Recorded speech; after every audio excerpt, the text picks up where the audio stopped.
Storyfun for Flyers by Karen Saxby. Published by Cambridge University Press.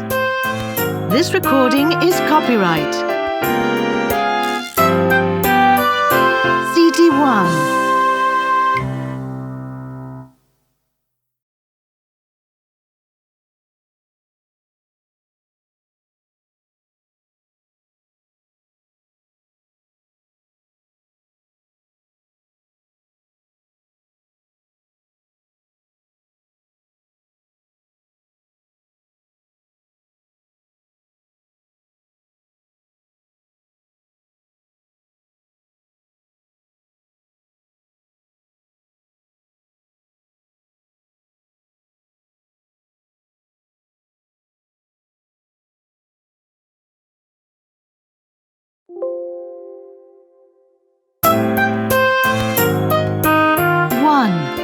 Ben's wishes.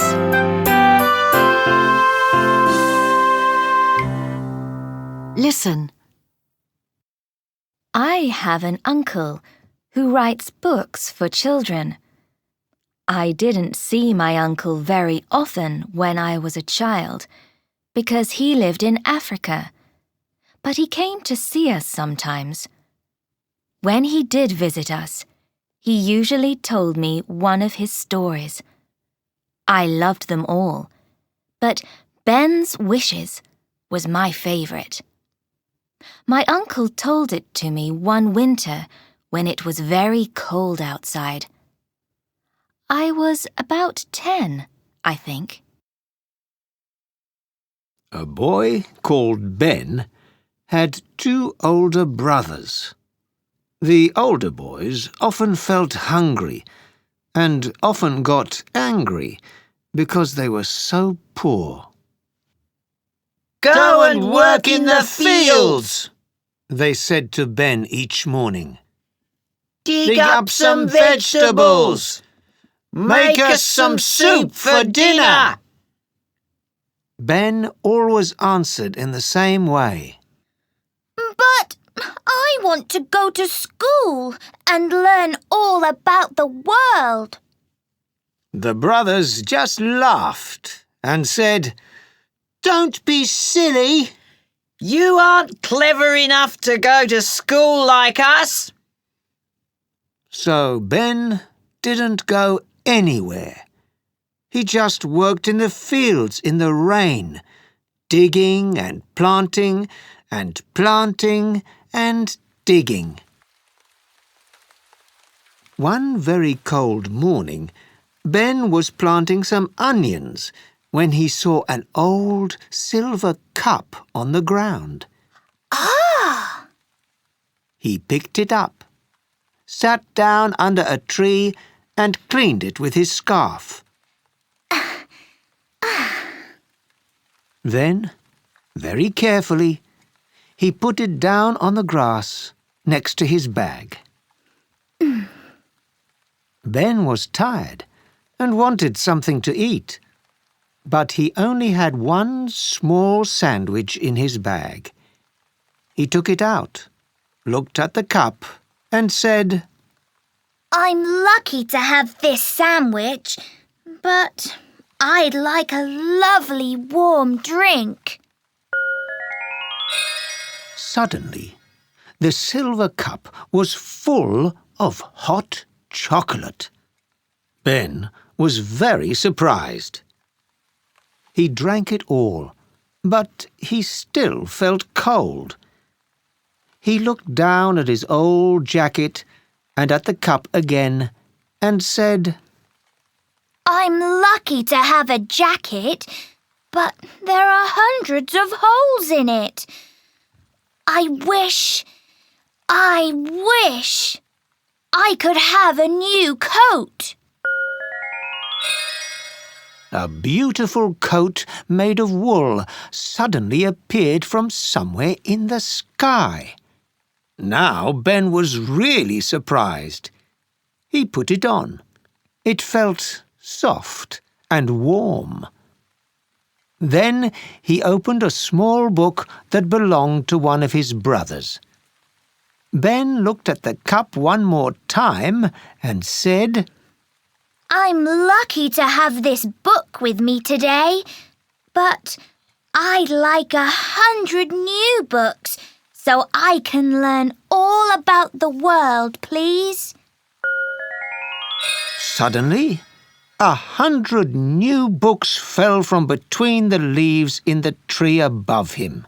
Whoa!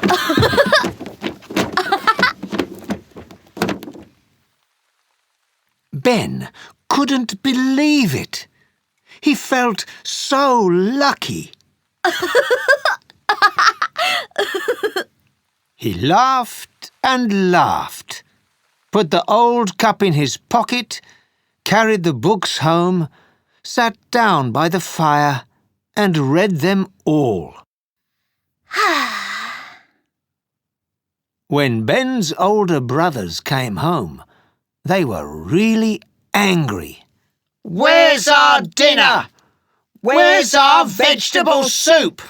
They shouted. Ben looked up and said, I found an old cup in the field today. I think it understands about wishes. It gave me hot chocolate, a warm coat, and 100 new books to read. I've learned all about the world and all the animals that live in our world too. If you want your dinner, just ask the silver cup for it. The two older brothers looked at Ben's new coat, his new books, and the silver cup on the table. One of them picked it up. He got very angry. We have a wish too. Give us our dinner. We want it this minute, he said. The empty bowls were suddenly full of vegetable soup. The brothers couldn't believe it. Cup! The oldest brother shouted. Give me a room full of money! Give me more money than my brother and a room full of sweets, the other brother said. Suddenly, there were sweets and money everywhere. The brothers began to fight. Give me that cup! One shouted. No! The other one said. It's mine! It's not yours! Give it to me! The cup fell on the ground and broke.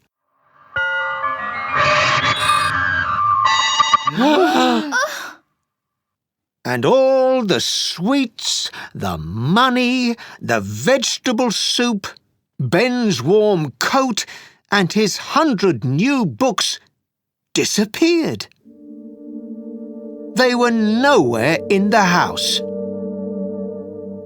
I felt very sad when my uncle told me that part of the story. But then he added, But the cup couldn't make all the stories about the world disappear from Ben's head. And when Ben was a man, he visited all the countries in the world and wrote lots of stories about the animals and people who lived there to tell to children. I never knew my uncle's first name. I just called him Uncle. Perhaps, just perhaps, it was Ben.